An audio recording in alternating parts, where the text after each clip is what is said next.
বিসমিল্লাহির বারাকাতুল্লাহ। খাবারটা অনেক স্বাদ হয়েছে, আমার হাতটা অনেক সুন্দর। সবাই লাইক কমেন্ট শেয়ার করে দেবেন। তো ভালো থাকবেন সবাই।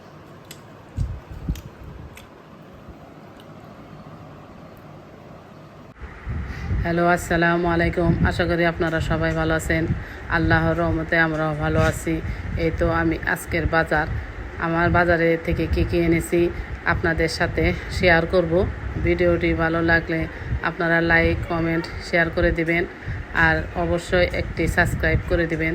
আপনাদের একটি সাবস্ক্রাইব আমাদের নতুন ভিডিও ব্লগ এটা অনেক দূর এগিয়ে নিয়ে যাবে, আমাদের অনেক উৎসাহ জাগাবে। আমরা ভালো ভালো ভিডিও দেওয়ার চেষ্টা করব।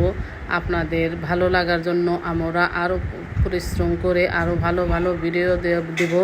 এই তো এখন বর্ষার সিজন, এখন সবজি পাওয়া অনেক কষ্ট। এই তো কচু দিয়ে এইরকম মাছ খেতে খুব ভালো লাগে।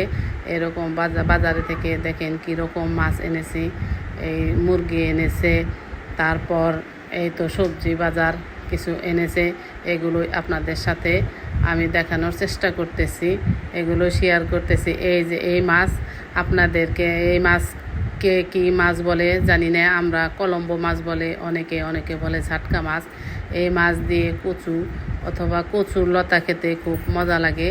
এগুলো যখন আমি রান্না করি আপনাদেরকে দেখানোর চেষ্টা করব কিভাবে। এই তো মুরগি আমি কেটে নিয়েছি এইভাবে পিস করে। এগুলো হয়তো চিকেন কোরমা করব, তারপরে রোস্ট আরও আলাদা করে কিছু কেটে নিয়েছি। তো গরুর ভুঁড়ি আছে, এই ভুঁড়ি খেতে আমার ছেলে খুব ভালোবাসে। নদীর মাছ এগুলা, বাটা মাছ এগুলা, ছোট ছোট দেশি মূলা আছে, সবজি এনেছে।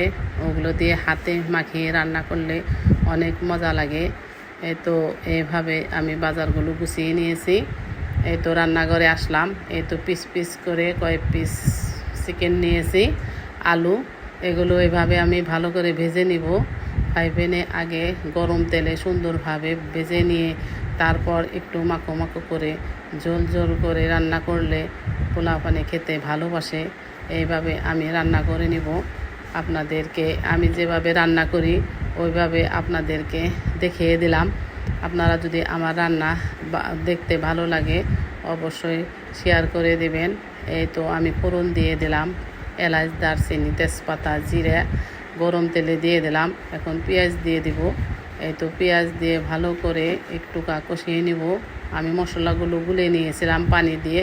এই তো মশলা দিয়ে দিলাম। এখন ভালো করে নেড়ে চেড়ে মশলা কষিয়ে নিব।